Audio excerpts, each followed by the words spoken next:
When I first started graduate school at Southern Illinois, Carbondale in 1995, the first year that I was there, I lived in a dorm that was mostly seniors or other graduate students. And that was kind of an interesting experience. I made quite a few friends at that time with the other people who were in the dorm. And it was, maybe a 10-minute walk from that south side of campus over to the building that our philosophy department was in, which the library was basically next to. So I spent a lot of time on the campus and, of course, explored the town. There isn't that much to Carbondale. So it wasn't like things were very distant, like, say, living in Milwaukee or Chicago or something along those lines. So I did that for a year. And then I, along with quite a few other people from that dorm it would have been, I guess, May or June of 1996, I moved into a trailer park. And I lived at the very end of it. I don't remember what the name of the park was, but it was along one of the highways north of town. There's basically two state highways that intersect in the middle of town. It might have been 51. And anyway, it was surrounded by other trailer parks. There was a trailer park to the north, a trailer park to the south.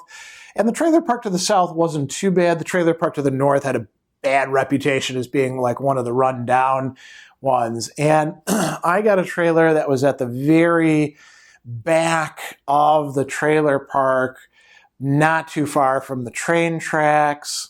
And anyway, we all moved into these different trailers. So there was a, engaged couple who, Tom and I want to say Cheryl, they had a trailer together, although I think she might have also had an apartment in town or something like that. Two guys from the dorm moved in together. One was going out with Kay, who then broke up with him and had her own trailer. And they lived in the nicer, newer trailers closer to the front of the park. So anyway, I had lived in trailer, environments before, not very, very long, just kind of short term, but it proved to be a really great setup for me for reasons I'll tell you about. And now that I recall it, so I got out of the dorm. My Uncle Aim came down to pick me up, and he lived up in northern Illinois, kind of in the center of the state where a lot of my family had settled, and he had a house. So I stayed with him for about a week or so and, hung out with my relatives and had a good time. And then he drove me back down. Maybe I had to move in June 1st or something. It's been a long time. It was 1996 when I moved in, so almost 30 years ago. But anyway, we had everything in the back of his pickup truck. I didn't have a lot of possessions at the time, mostly books, some furniture, clothes, CDs, stuff like that. So, I got the trailer, and it was about 60 feet long. I want to say about 12 feet wide. And so if you haven't been in trailers, like a standard trailer, a mobile home, also called a caravan in other places, it's essentially like a prefabricated house made on wheels, but it's much longer than it is wide. And you can get double wide trailers where essentially they've got two halves and they put them together. This is not one of those. So the one that I had was very cheap. It was $175 a month. And then, of course, I had to pay for utilities like phone and electricity and water and things like that. Because, and why was it so cheap? Because the trailer was older than me, not very well insulated, not in great shape, and towards the very back of the park where, as I mentioned, there were railroad tracks at the end of it, and there was also like a dumping ground. Dump trucks were coming in and dumping debris and dirt and things like that every so often. And then to my as you're like going in the trailer, at the end of the trailer, it was like a woods that ran for a while. And I was at the end of this road. There was only one trailer after mine. So what was kind of cool about that was you're kind of isolated, Now you would have the dump trucks coming in during the day, but they didn't come at night or anything.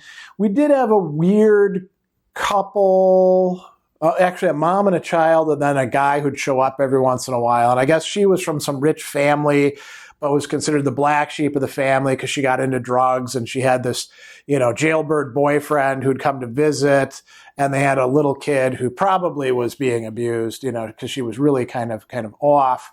And I think Child Protective Services ended up getting called on them. The guy every once in a while would come around and try to start trouble with me, but he was a little guy and usually high. And most of the time they just kind of keep to themselves. And then the other side, there was a couple, and they were decent people. I don't know what kind of jobs they worked, but they just wanted to everyone should stay out of their business. So I was cool with that. So anyway, I moved in, and there was an air conditioning unit.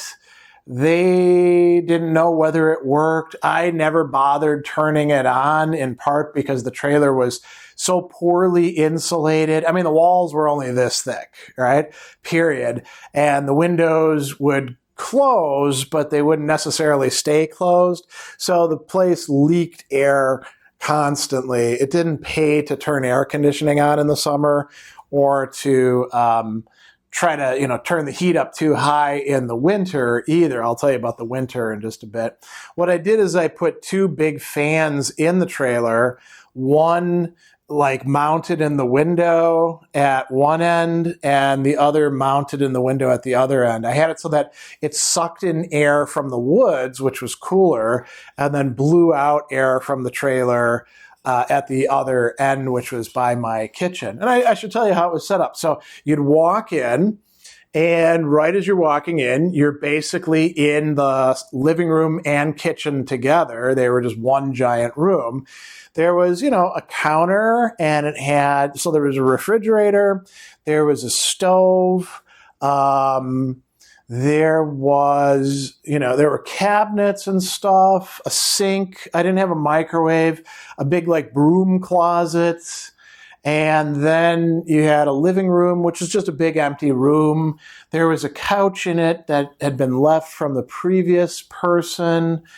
And then as you're going down this hallway, there was a small bedroom, which I turned into my office, basically. A bathroom, which had a sink in it, toilet, tub and shower, and then a slightly larger bedroom with a closet that would open and shut. And that was perfect for me. I mean, I didn't have too great of a need for anything. And I had a lot of my books in my office, so I didn't need a lot of bookshelf space like I did in later apartments. So I got, for a long time, I just had a sleeping mat that I would sleep on the floor. And then eventually I got a mattress that I put on the floor in the bedroom. I don't think I ever had a proper bed in that trailer. And, I got some nice, stuff to put over the couch, some tapestries, I guess they're called, and, set things up. I had a little coffee table, and I didn't have a TV, so I didn't have to worry about where's the TV going to go. I did have my CD player that I ran through some speakers for my music, and that was basically about it. And so I, would go from there. There was actually a bus stop by the trailer park where I could catch a bus to go into town, to go to the campus, go to other places. I had a bike that I would ride from the trailer to different places, cheap Walmart bike so nobody would steal it. I just kept it chained to a tree outside. And it became my home for about, I would say, 4 years. So, it was kind of a nice place for a young guy. And, I had relationships, dated quite a few people. Actually, by the time I moved out, I was engaged, and that's why I actually moved out. She actually wound up living in the trailer park as well, in a different trailer, and we just got a house and then consolidated our households with our cats, and that was the end of me being in the trailer park. But for 4 years, I lived there, and, I would make my own food from scratch, which is pretty cheap to do, and you know what's in the food, and you can make really good food if you actually understand basic principles of cooking and baking. So I did a lot of that. I would sit in the living room and read. I had a bathtub, so I could sit in the bath and read there. I didn't have a TV, so, that was a lack of distraction. Sometimes friends would stop over and we'd drink some beers. I was a smoker back then, so I smoked a lot of cigarettes, sitting sometimes outside if the weather was nice. I had a little yard, and, I was sitting inside, drinking my coffee, smoking. I had my computer there as well. I should mention that. So I had the computer in my office when I was living on campus, and then I moved it to the trailer, and I set up a little, workstation for me in the other room. And, you have to write papers and things like that. I would get on and do all-nighters with, big ashtray and pot of coffee. And, once got an internet connection with a super slow modem back then. You could surf the web and check your email and all, check out the books in the library, all those sorts of cool things that we did in the early years of the internet in the mid to late 90s. So that became my place, and I painted the inside. I painted the living room red, like a dark red, which was kind of homey and cool. I painted the kitchen green. Bedroom I made white. Bathroom I painted light blue. I didn't do anything with the office room. And I spent a lot of time when I wasn't on campus or I wasn't at the places of women I was dating or friends' places. I just hung out by my trailer. But I did a lot of stuff outside as well. Actually, I would, work out in my trailer part of the time. I had my weights. I could do exercises in there, listen to music. I would, fill up a backpack full of weights and go out and take hikes and things like that. And of course, riding the bike and walking everywhere kept me pretty fit as well. And so it was quite nice. Later on, and I've told this story, and maybe I'll link to it below, there was a mother cat who, she actually had 2 sets of kittens while I was living there. The first set, there was, they didn't do that well. They never got tamed, and they slowly would, succumb to like getting run over by trucks or chased off by other cats or things like that. But the second set of kittens, the people next door had been feeding her and they moved out. And so I started feeding her. She had her kittens out in the woods, and then she brought them into my place. And I've told that story about little boy and little girl, how I got them. So, after a while, that's probably it would have been like 1997, the spring. I had 2 kittens, and they grew up in that trailer as well. Monkey, who I've mentioned in another video, he was a cat who prowled around the trailer park, and he was very gentle. So my girlfriend at the time took him along with her cat Mew, who we would later consolidate into one household. And, I mentioned I had this yard, right? So I found some old railroad ties and kind of landscaped my yard a little bit, made some gardens. I had a number of different plants that I'd pirated, lilies, irises, lots of bulbs, some of which were sent by a girlfriend in Milwaukee to me, grape hyacinths, lots of herbs, lots of mints, pennyroyal as well. I could go on and on about that. Bergamot, of course, bee balm, beautiful stuff. So I had a nice, decent yard with some pretty flowers, which I like quite a bit as well. And it was a pretty cool place for me to be. So I mentioned that, in the winter, it would get decently cold. I mean, it's southern Illinois, so it doesn't get cold like up here in Wisconsin or even northern Illinois, but it gets cold, and it snows on occasion. So I kept the thermostat at 55. I didn't heat it up any more than that because otherwise I was just heating the outside, Like I said, the walls were only this thick. The insulation wasn't very good. The windows, I would tape them shut in the winter, but, they were very thin. They weren't like double pane windows. So the place just leaked heat. And what I would often do, I would get under the covers and have a lot of blankets and sit out in the living room and make myself, like some hot coffee or tea and sit there and read and listen to music. And, once I had the cats, the little kittens, they would, they were big cats by the time winter came. They would curl up with me and we'd all just be like one big snuggle thing together. And, so that was kind of nice. In the summer, it would get pretty hot. It would get up to about 100 degrees Fahrenheit in the outside and probably about that inside as well. Hot enough that the cats would like go into the bathroom and like lay on the tile floor because it was cooler, and sometimes they'd pant, but they always had plenty of water. And I would just sweat, and every once in a while take a shower, just kind of lived with it. And it wasn't bad for me in my 20s.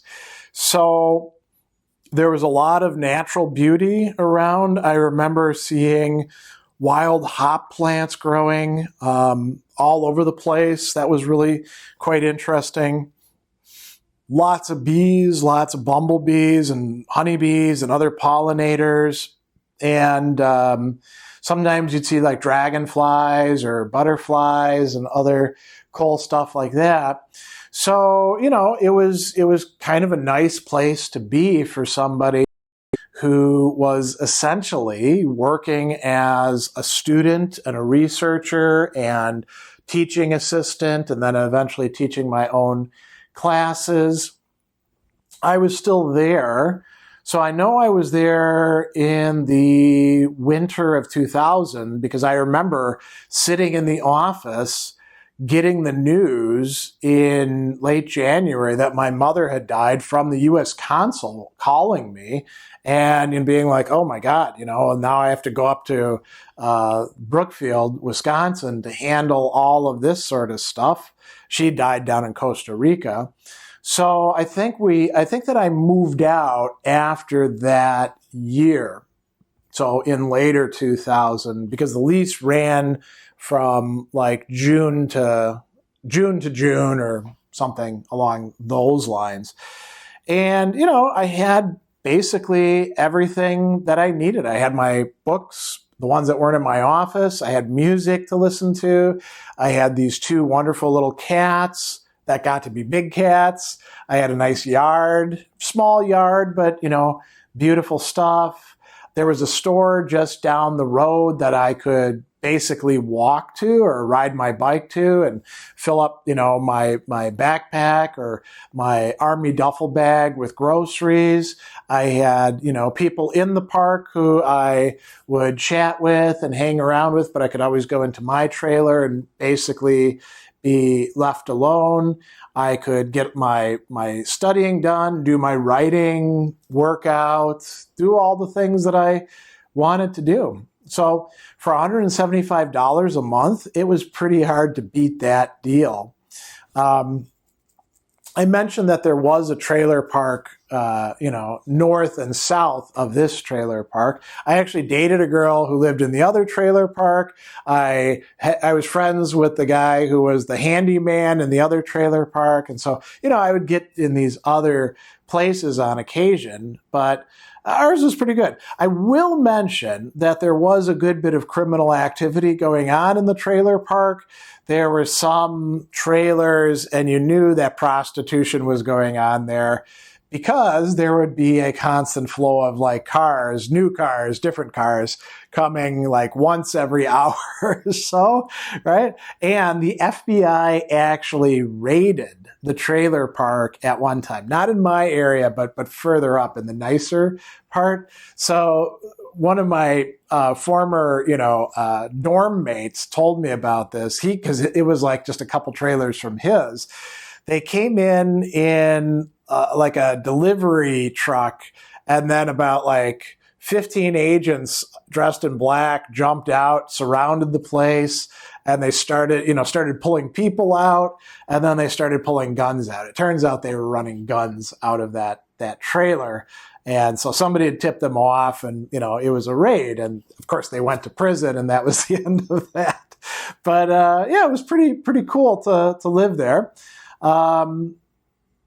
I suppose there's always like some, you live in a trailer park kind of stigma attached to it. But if you're a student, people are like, well, you don't have any money, so why wouldn't you live in there? And, you get to meet a lot of people from different walks of life, many of whom are retired and just didn't have that much money. Some of whom were, kind of ducking the law or debt collection or various other people. But for the most part, it was, quite interesting. I was there for Y2K, and there was a lot of worry about what's going to happen when the computers break down, not least because so many people in the trailer park were armed, and all it takes is a few nut jobs, and bullets go through trailers really, really easily because they're not real, walls or anything. But things turned out okay, 4th of July and New Year's, there'd be fireworks going off, none of which were legal, of course, but, it was fun to do nonetheless. And so anyway, that is how I lived my life for about 4 years. And I really enjoyed it. The only reason I actually left was to move in with, at that time, my fiance, to consolidate our households into one household. And otherwise, I probably would have stayed there the whole time while I was in graduate school in Carbondale, Illinois. So I was there from 1996 to about 2000. I left Carbondale in 2002, so I might have extended it by another 2 years, and that would have been fine. And so that's the story of living in that trailer.